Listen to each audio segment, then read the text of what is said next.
Hello, everybody. My name's Gary Tucker. This is Tuck Talk number 23. Facing the Widowmaker. Heart attack warning signs. The Widowmaker heart attack it kills 75% of the people that have one. Basically, this is our artery for the day, folks, so get used to it.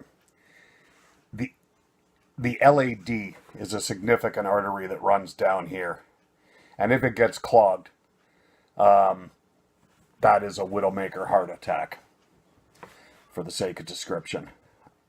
I've survived 5 of these. I started having heart attacks at 42 years of age. And I essentially had one every 2 years for the next decade. Well, the last one I had was on Labor Day in 2015. So it's now been 4 years since my last heart attack.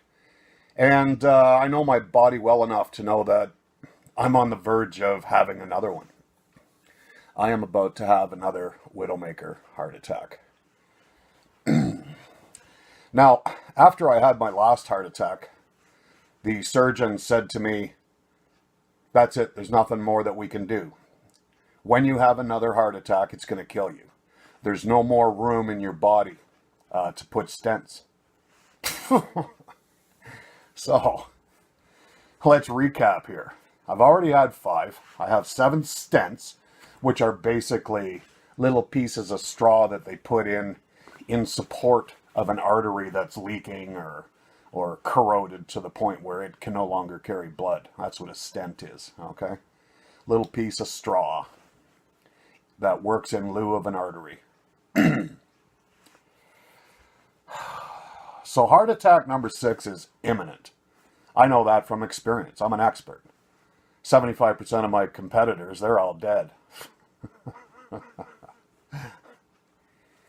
The question becomes, can I survive heart attack number 6? I thought I'd do some good, just in case I don't make it past the next one. And tell you a little bit about my experiences and the warning signs in particular. Prior to having my very first heart attack, first of all, I was guilty of ignoring a lot of the signs, or just being ignorant that they were a serious indicator of something that was about to go wrong. What I remember first that led up to my first heart attack was this peculiar dollar-sized pain in the middle of my back, that spot that you can't reach no matter what you do, okay? Just extending, if I do this with my hand, the spot I'm talking about was like just past where my index finger could reach on my back. And it felt like about the size of a silver dollar.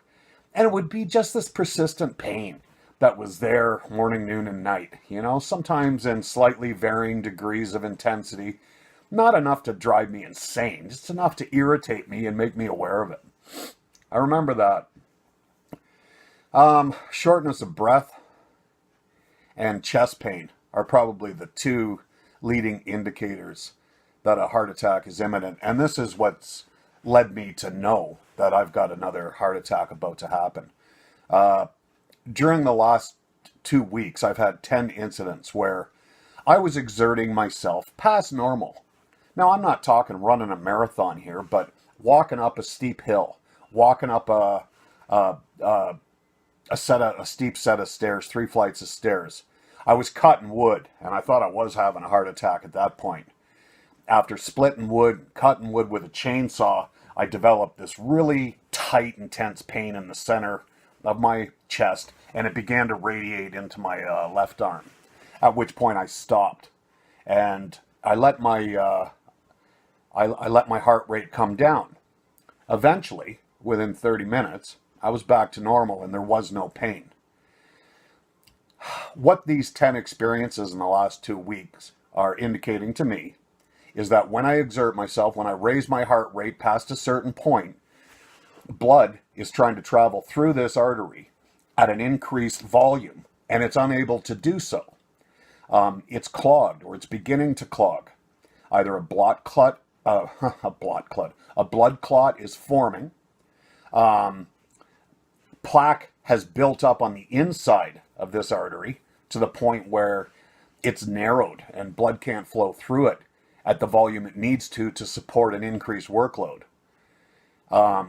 Or a piece of plaque may have broken off the artery wall and is forming an obstruction within the artery. Okay, this is the birth of a heart attack. I know I have an obstruction. I can tell. I'm getting crippled when I'm trying to push myself to do certain things. So, what's happened in the past under emergency situations with me dialing 911 or rushing to the hospital or all the different variations of the theme on how I escaped being one of the 75% that die and made it out have involved getting me to the hospital and having an angioplasty. Now, there's two words here, angiogram, gram meaning picture, and an angioplasty. Both of these operations are quite similar.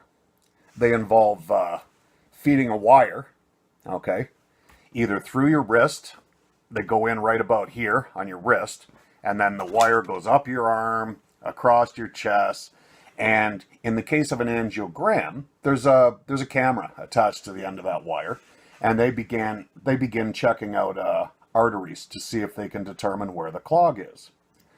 An angioplasty basically uses the same variation on the theme, where they're going in with a stent attached, a piece of plastic tubing or metal tubing as the case might be.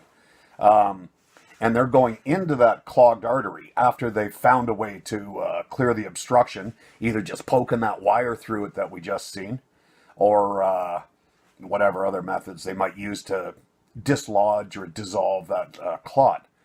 And then that part of the artery is damaged.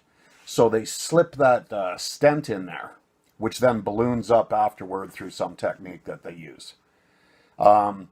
The other means of doing this is coming up through the groin. They've done it both ways with me multiple times. I think it becomes more precarious to go in through the same avenue, having done it multiple times. So they've tried to mix it and match it for me. I've dropped my surgical tool here. I need to get it for the demonstration. So, in the, if you look, see this yellow thing at the end? Let's pretend that's a blood clot, okay? So with the angioplasty, they're going to get that wire into the artery, and they're going to start poking it, try to pop it out. Ooh, this guy's going to die. And the idea is to get rid of that clot, which my surgical tool can't handle. Oh man, I hope my obstruction isn't this nasty. In a perfect video, this yellow thing would have popped out here. That's what's supposed to happen with the clot. And then they replaced this section of the artery with a stent. Okay. So we've got an angiogram, which takes a picture of the clot, and then an angioplasty, which goes in through the tube and puts in an artificial chunk of artery, if you want.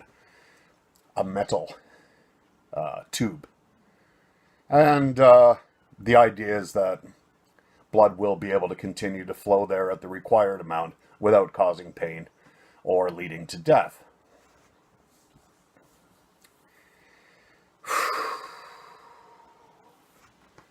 So there you go. There's angiograms and angioplasty in a nutshell. Heart attack warning signs.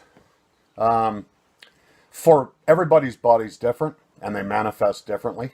My particular signs that are repetitive and have given me a knowledge of what physical manifestations represent a heart attack pending or in process or in progress. I've mentioned this pain on the outside of the left tricep. Oh God, excruciating.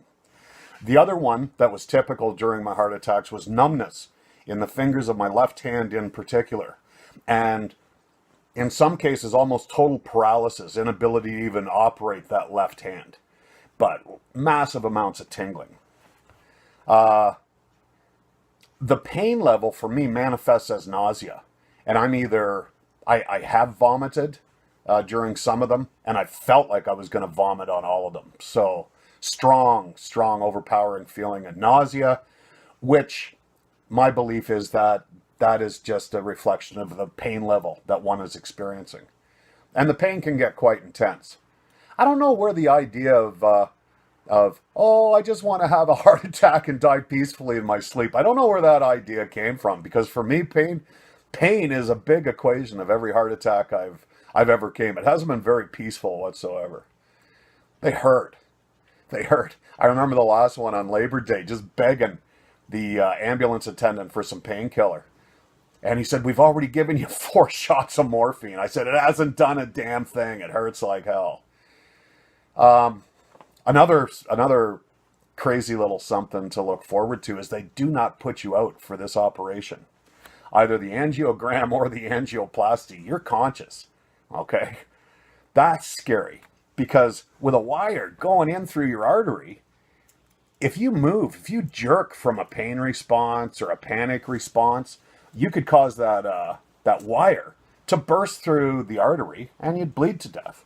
And it's happened. It's happened many, many times during surgery, which is another reason for my personal concern, knowing that one's imminent, that I've got to go through this again, that I've been told there isn't enough room for any more stents.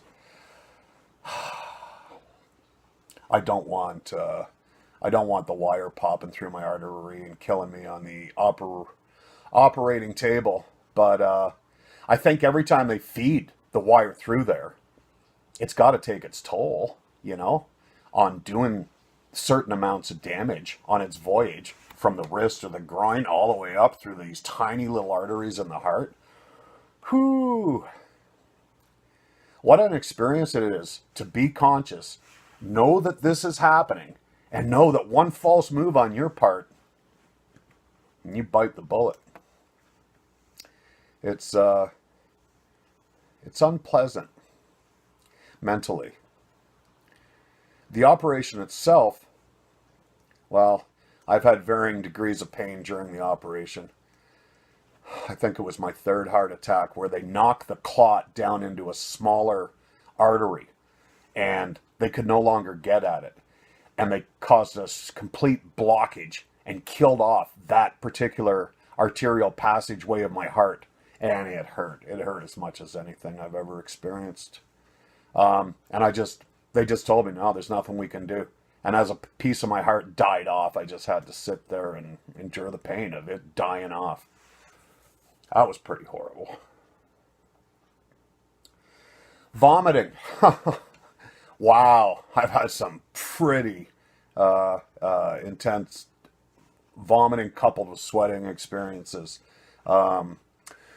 The sweating, once the heavy sweating starts, you've never seen anything like this. I mean, you can go from completely dry and comfortable to overheating and pouring out enough sweat that you could wring water out of your t-shirt in a couple of minutes. And that happened to me on multiple occasions. Okay? So I would call that a great big sign that you're having a heart attack. So what do? If you've got some of these preliminary symptoms?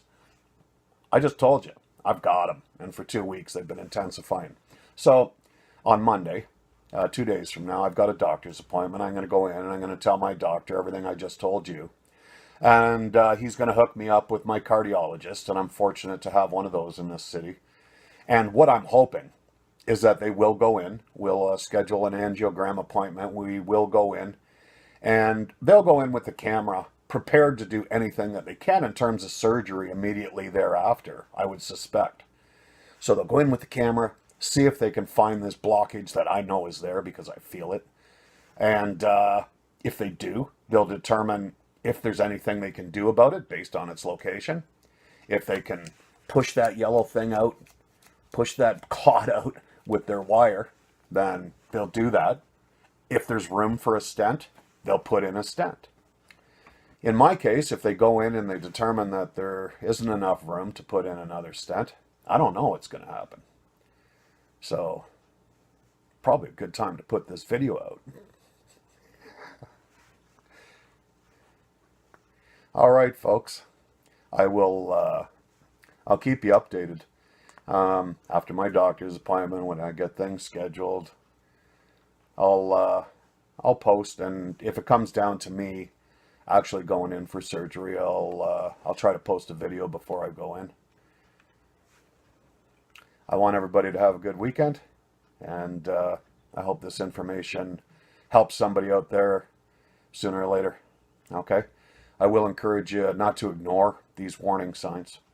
If you feel this type of tightness and pain during activity, consider the idea that you might have a blockage, and consider the wisdom of taking action prior to being in an emergency situation. Your chances of survival go way up if you can go in and discover this blockage prior to you fighting for your life because you can't get enough oxygen and blood.